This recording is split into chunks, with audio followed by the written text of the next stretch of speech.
Hello दोस्तों, कैसे हो। एक बार फिर से आप सभी का स्वागत है the live coaching classes by Dhruv sir. MP board 2026 के लिए बायोलॉजी सब्जेक्ट से आज हम एक मॉडल पेपर लेकर आए हैं जिसके अंदर जितने इंपॉर्टेंट क्वेश्चन हैं वो ही कराए जाएंगे। बायोलॉजी के अंदर रिप्रोडक्शन इन फ्लावरिंग प्लांट, पुष्पीय पाद भवन लैंग्वेज, उस पार्ट से बोर्ड के अंदर जितने इंपॉर्टेंट एमसीक्यू पूछे जा सकते हैं वो आज हम कवर करेंगे। तो आप अच्छे से इनको कवर कर लीजिए और आपने जितना पढ़ रखा है उसके अनुसार आप जवाब दीजिए। आपने जो पढ़ा है उसके अनुसार आप जवाब दीजिए। और जो अब मुझे लगेगा कि आपको एक्सप्लेन करना है उसे मैं अच्छे से एक्सप्लेन कर दूंगा आपके लिए। और अगर आपको बायोलॉजी के अंदर 70 आउट ऑफ 70 का स्कोर करना है, 70 आउट ऑफ 70, तो आपको इस मॉडल पेपर से आपको बहुत ही बेनिफिट होने वाला है। आपके एग्ज़ाम के अंदर यह ऑब्जेक्ट टाइप जो मैं आपके लिए 2026 के लिए मॉडल पेपर लाया हूँ बहुत ही इंपॉर्टेंट रहने वाला है। तो 2026 के लिए यह मॉडल पेपर से आपको सभी प्रकार के क्वेश्चन देखने को मिल जाएंगे। पहले मैं आपको ऑब्जेक्ट टाइप क्वेश्चन कराऊंगा, उसके बाद में आपको मैं थ्योरिकल क्वेश्चन कराऊंगा। तो आप इस वीडियो को अधिक से अधिक लोगों के पास में पहुंचाइए ताकि वो भी अपनी पढ़ाई को इम्प्रूव कर सकें और इससे कुछ ना कुछ लाभ ले सकें। तो चलते हैं, हम स्टार्ट करते हैं। सबसे पहले हमारा जो क्वेश्चन रहेगा, हमारा फर्स्ट क्वेश्चन रहेगा, हमारा फर्स्ट क्वेश्चन है कच्चे नारियल का नारियल पानी होता है। अपरिपक्व भ्रूण मुक्त केंद्रीय भ्रूणपोष और बीज चोल की सबसे अंदर वाली सतह और अपभ्रष्ट बीजांड का है। तो सबसे पहले हम जहाँ पर डिस्कस कर लेते हैं कि जो इसका करेक्ट आंसर हो जाएगा दूसरा वाला होगा। अब आप बोलोगे ये तो इसमें निशान लगे हुए हैं, तो आपने तो जो पढ़ रखा है तो ये लास्ट समय चल रहा है, आपने जितना पढ़ा है उसके अनुसार आप जवाब दीजिए क्यों। और इसके बारे में एक्सप्लेन करें तो जो नारियल होता है, सूखा हुआ नारियल, तो इसका जो खाने योग्य भाग होता है वो होता है भ्रूणपोष। और जो कच्चा नारियल होता है जिसके अंदर पानी भरा होता है वो कैसा होता है, फ्री न्यूक्लिएटेड। उसका आप पानी पीते हैं ना कि उसे खाते हैं, तो आपका क्या हो जाएगा, फ्री न्यूक्लिएटेड एम्ब्रियो सैक। तो इस कारण आपका करेक्ट आंसर हो जाएगा ये वाला। अगला क्वेश्चन हमारा क्या है, अगला क्वेश्चन हमारा बीजांड का परिवर्तन विकास होता है। तो आप जानते हो कि अंडाशय से क्या बनता है, फल बनता है, और वही क्या कहलाता है, ट्रू फ्रूट कहलाती हैं। और जिनका निर्माण अंडाशय से नहीं होता है उन्हें क्या कहते हैं, असत्य फल, झूठे फल कहा जाता है। लेकिन ये क्या हो रहा है, बीजांड, तो बीजांड का निर्माण किससे होगा, बीज से होगा, नॉर्मल सी बात है। तो बीज का जो परिवर्तन होता है किससे होता है, बीजांड से होता है। तो इसमें कोई डाउट ही नहीं होनी चाहिए आपके पास में। और जो भ्रूणपोष होता है आपका, इसको भी अच्छी आपका करेक्ट आंसर हो जाएगा ये बी वाला। लेकिन इसको भी आप देख लीजिए अच्छे से, भ्रूणपोष जो होता है त्रिगुण भ्रूणपोष, ये भी आपको अच्छे से याद रखना है। पूछा जाता है कि भ्रूणपोष होता है तो त्रिगुण, ये भी आपको अच्छे से याद रखना है। परागकोश क्या है, परागकोश एक संरचना होती है इस प्रकार की जिसके अंदर बहुत से परागकण भरे होते हैं, और जब मैच्योर हो जाता है परिपक्व तो इसका स्फुटन होता है, वह फट जाता है, रैप्चर हो जाएगा और उसके बाद में परागकण बाहर निकल कर आएंगे। और इस प्रकार दो प्रकार की प्रक्रिया होती है, एक होता है सेल्फ पॉलिनेशन, स्वपरागण, और एक होता है क्रॉस पॉलिनेशन। तो वो प्रक्रिया आगे पढ़ेंगे हम, पहले इस ऑब्जेक्ट टाइप हम कंप्लीट कर लेते हैं। अगला क्वेश्चन क्या हमारा, अगला क्वेश्चन हमारा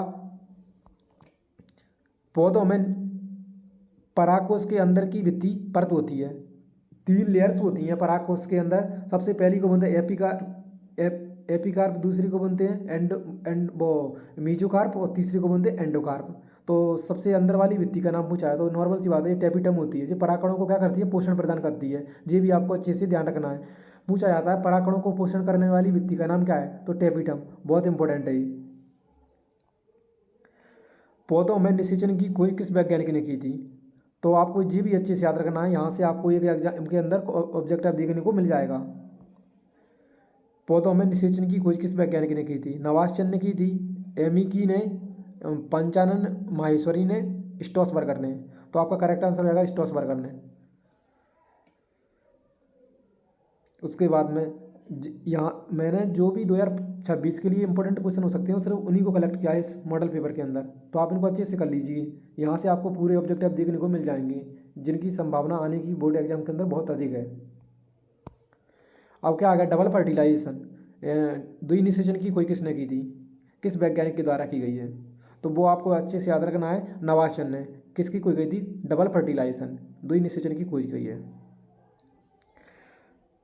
और अगला क्वेश्चन है, पॉलीगोनम का भ्रूणपोष होता है। पॉलीगोनम का भ्रूणपोष होता है 8 केंद्रकीय 8 कोशिकीय 7 केंद्रकीय 7 कोशिकीय 8 केंद्रकीय 7 कोशिकीय 7 केंद्रकीय 8 कोशिकीय। तो आपका करेक्ट आंसर हो जाएगा जहाँ पर 8 केंद्रकीय 7 कोशिकीय। ये एग्जाम के अंदर अक्सर पूछा जाता है और आपकी 2026 के लिए बहुत इंपॉर्टेंट पॉइंट है, ये आपको अच्छे से याद रखना है। इस प्रकार की ऑब्जेक्ट है वो अक्सर पूछे जाते हैं। और आप सिर्फ इतने से डिपेंड मत रहिए कि जिस सिर्फ आपके लिए विकल्प में आएगा, जो आपके खाली स्थान में, सत्य सत्य में, जोड़ी में, एक वाक्य में उत्तर कहीं भी आ सकते हैं। तो आप इतना निश्चित होकर ना बैठ जाइए कि ऑब्जेक्ट में आएगा और हम झट से लगा देंगे करेक्ट आंसर। आपको इनको अच्छे से ध्यान में रखना है कि कौन सा कंसेप्ट है, कंसेप्ट को समझना है आपको अच्छे से, और उसके बाद में उसका जवाब देना है। अगला, अनिषेक जनन। अनिषेक जनन सामान्यतः पाया जाता है, यानी कि अनिषेक जनन का मतलब क्या होता है, बिना निषेचन की भ्रूण का निर्माण हो जाना क्या कहलाता है, अनिषेक जनन कहलाता है। मतलब यानी कि अंडा से या फिर ओवरी होती है जहाँ से यानी कि किसका, भ्रूण का, एम्ब्रियो का विकास ना होकर अन्य पार्ट से होता है, जैसे जड़, तना, पत्ती, अन्य भागों से, तो उन्हें कहते हैं अनिषेक जनन होता है उनके अंदर। अंडा से फल का निर्माण ना होकर अन्य भागों से होता है, उन्हें पार्थिनोकार्पिक फ्रूट कहते हैं, असत्य फल या झूठे फल। जैसे केला हो जाएगा, सेब हो जाएगा, अंगूर हो जाएगा। तो यहाँ पर हमारा क्या दिया है, हमारे पास में दिया है अंगूर, आम, नींबू, लीची। तो हमारा करेक्ट आंसर हो जाएगा अंगूर इस कंडीशन में। अगला क्वेश्चन है हमारा,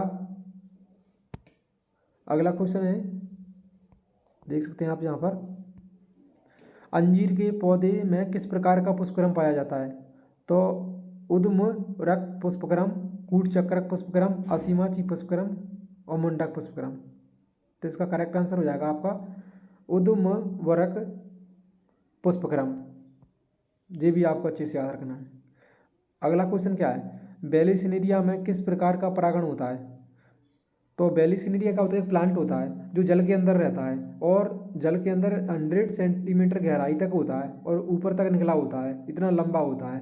तो आप नॉर्मल सी बात है, जब जल के अंदर है तो कौन सा परागण होगा, जल परागण होगा, हवा, तो कहलाएगा आपका जल परागण।